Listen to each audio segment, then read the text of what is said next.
Just got back home from ConnGo, which is a collector's slash trade event that takes place at various Retro Games Plus stores in Connecticut.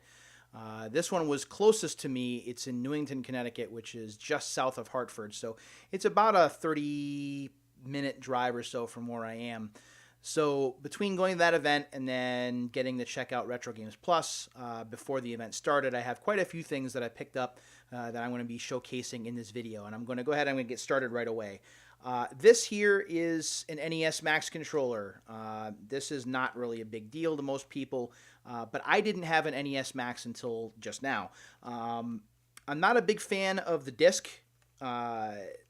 I'd rather the plus pad or the D-pad, but the main reason I got this is because I didn't have a controller with turbo buttons, and now I do. So this was a really neat find, and it's in really good shape too.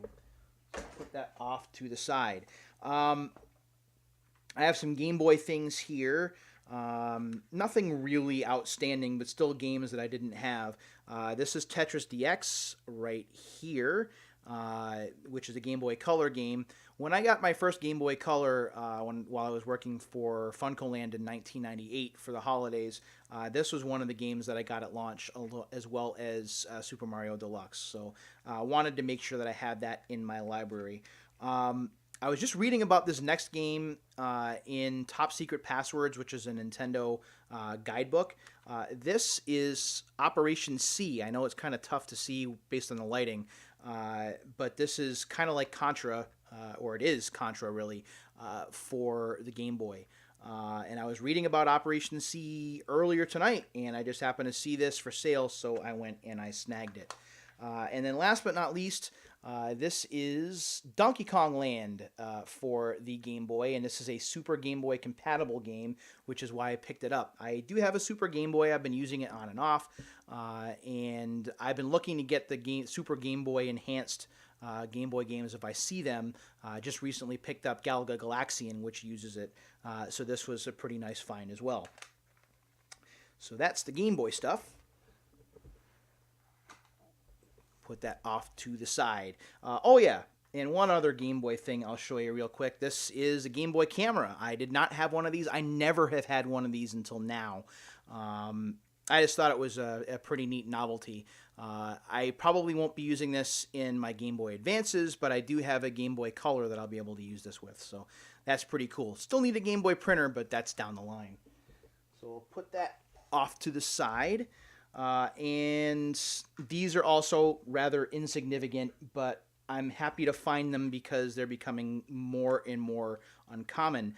These are, and I'm going to put this here. Here we go.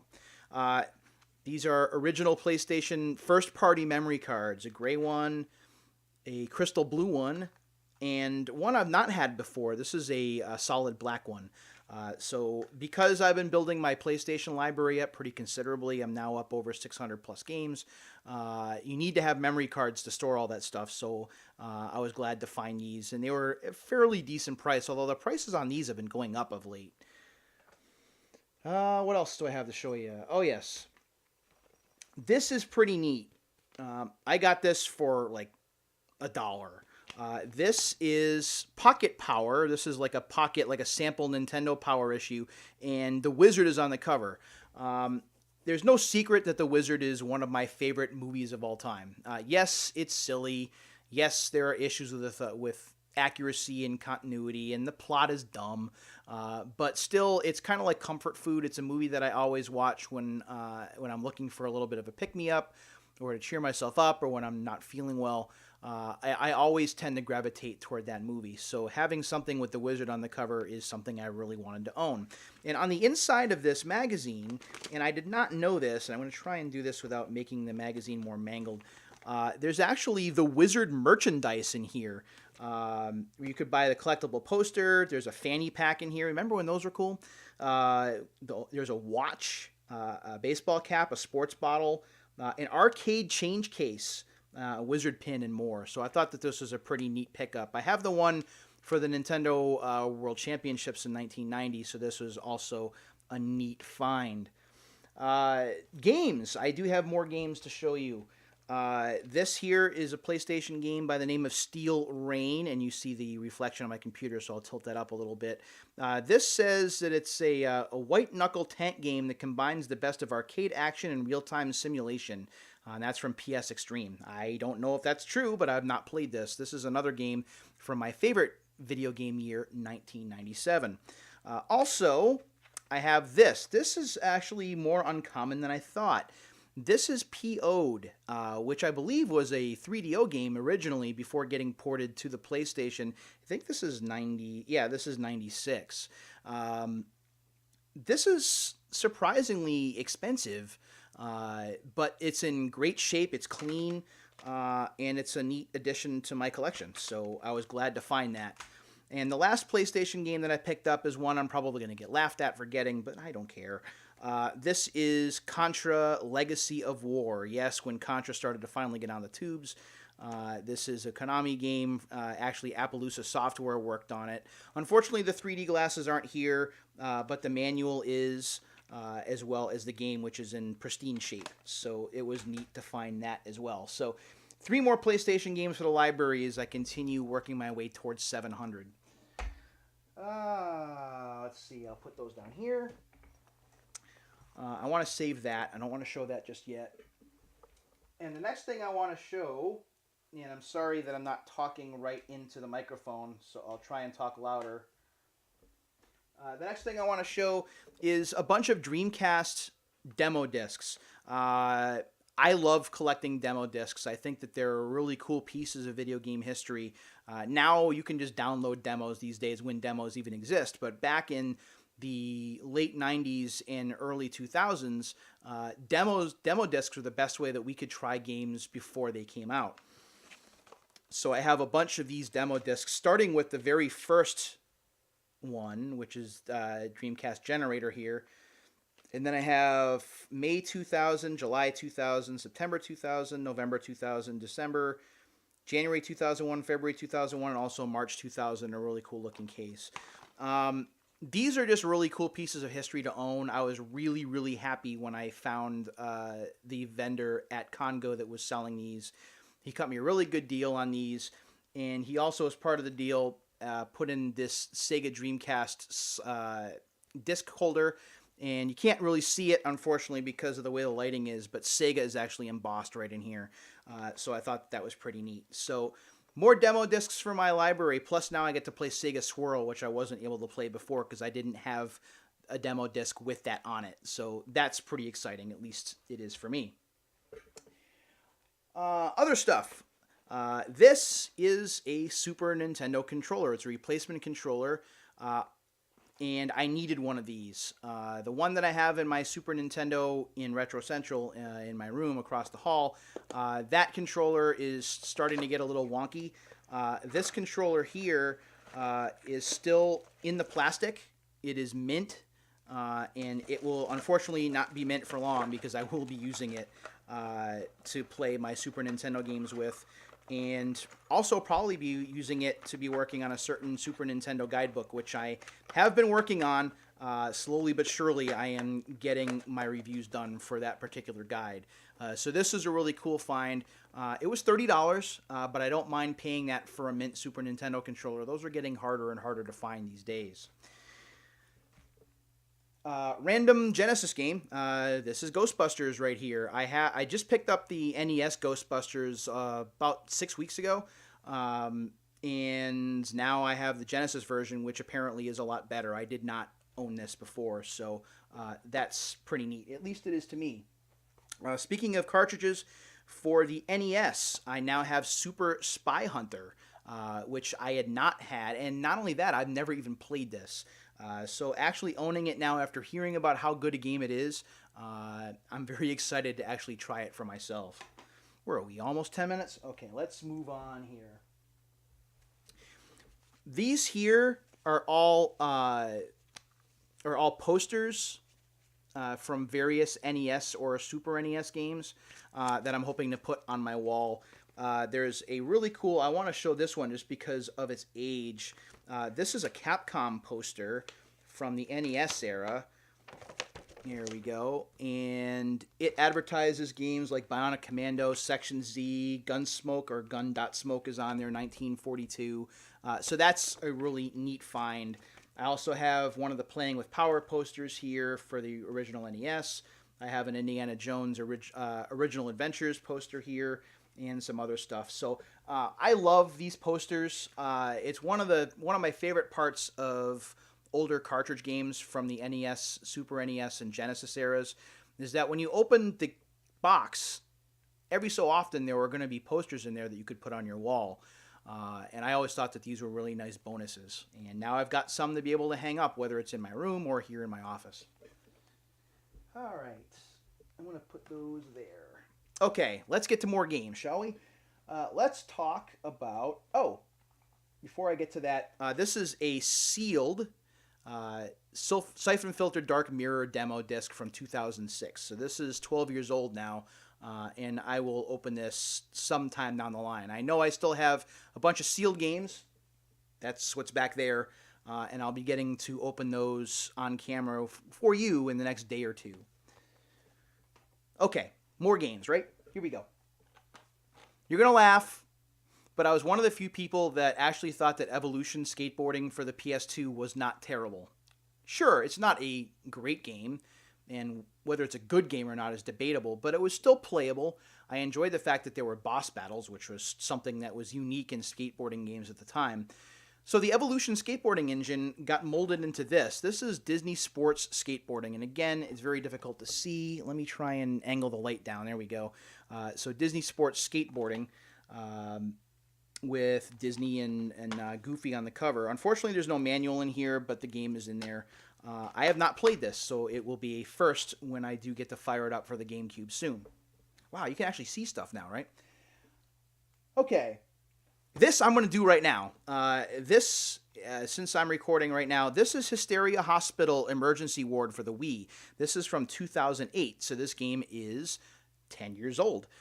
This was originally sold at Kohl's for $24.99, and it is still sealed. So we're going to go ahead and we're going to open this right now. We're not going to wait to lump this in with the other games. We're actually going to go ahead and we're going to open this right now. I'm going to try to make it so it doesn't take too long to get this open.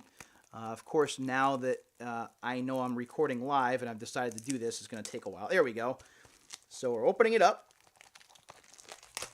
We're taking the seal off. Taking the seal off. Kind of. This is the danger of opening these live on cameras. You never know how it's going to go. This was $5, by the way. At Retro Games Plus. So opening this up, you do get the manual with some crazy artwork. There is the disc in all its unplayed glory. I don't know that I'll ever play it. The game just looks, if you look at the game box and you look at the visuals, it's not very impressive. But it was sealed, it was $5, and you know how I have a thing for opening sealed games on camera, so there you go. One of the things that I focused on a lot this trip was the Sega CD platform. I have gradually been building up my Sega CD library to around 40 games or so, but I really hit the jackpot, at least for games that I wanted to play tonight at Retro Games Plus, and I'm going to go over them one by one. The first one that I found, I got a good deal on. It is not in the original cardboard case, but it was put into a PS2 case. And it looks pretty good. This is Final Fight CD with a seal that is the NBA seal of approval. But when you open this up, they do have the original cardboard cutout there. Whoops, there goes the manual. And the Final Fight CD game right there. There we go. Sorry about that. Here is the manual itself. The Final Fight CD manual is a little bit, it's kind of in like C grade shape, but it's still nice to have the manual. Final Fight CD has an awesome soundtrack, and for its time, it was as close to the arcade as we really were going to get, so I thought that was pretty neat. It's a game that I've had on in my sights for the Sega CD for a while, and the price was fair, so I went ahead and snagged it. I also snagged the Cobra Command manual. I bought this loose from a vendor not too long ago, so now I have the manual for that. I know this is like totally random, and I'm sorry. Here's Corpse Killer for the Sega CD, and if you can see right there, I'll kind of point to, here we go. That's a KB Toys tag, $14.99, marked down from $50. And that's funny because Retro Games Plus was selling it for the same price. Inside, we have the manual. We have a chance to get some digital pictures goodies, and we have the game itself. I'm a sucker for digital pictures games, as bad as some people think that they are. And this one being kind of sort of like a light gun game, I mean, geez. I mean, that's just begging for me to buy it. I've had this game on my radar for a long time, and I had a couple of chances to pull the trigger on it, and I just didn't for whatever reason at past shows. That ended tonight. This is Rebel Assault for the Sega CD, a game that when I had my Sega CD originally, back in the mid-90s, I played a lot of. Yes, the controls are iffy. Yes, the visuals are very pixelated, but still, I had a lot of fun playing this game, and as well as the sequel for the PlayStation. And so I'm glad to finally own this. I've been looking for this for a while, and I'd seen it. I saw it at too many games. I saw it at Retro World Expo, and I didn't pull the trigger, and I had no excuse. So this time around, when I saw it, I had to get it. So that's what I did. This game I got on a whim. I don't know anything about it, really. This is Formula One Beyond the Limit for the Sega CD. I think I got it because on the back of the case it talks about the CD RAM cart, and I picked that up for the Sega CD recently as well. It's a racing game. That's pretty much all you can say about it. There's also the middle picture. I don't know if you can really see it, but Sonic the Hedgehog is there in the background. I don't know whether this is going to be any good, but I figured I would try it. It was not very expensive, so I said, why not? Okay. When I saw that Retro Games Plus got this in as part of trade-ins, they posted it on Facebook on the 19th. And I knew that if it was going to be there when I went down for ConnGo the next night, that I was going to buy it. And sure enough, it was still there. This is Eternal Champions for the Sega CD. I have Eternal Champions for the Genesis, but this is far and away more violent. The sound is better. Graphics are a little bit better. There's just a bunch of different stuff that you can do here that you couldn't do in the cartridge version. Unfortunately, the manual looks like it's water damaged some, but the manual is just, it's thick. Look at that. It is thick. Probably because you have everyone's movesets in there. So yeah, but I'm very excited to own that. I did not expect to see that in the wild. I have not seen it anywhere in the wild in a complete condition until now. So that is super, super exciting. 3 more things left, and we're almost the 20-minute mark, so I'm going to fly here. Next one is Sylphied for the Sega CD. Which I played some when I originally had the Sega CD, like 93, 94, and I'm glad to have this in my library again. I do think that Treasure's sequel that Working Designs published for the PS2 is a little bit better, but still playing the original, and I just remembering how mind-blowing the graphics were back then was more than enough reason for me to get this back in my library, and I'm super excited to have it.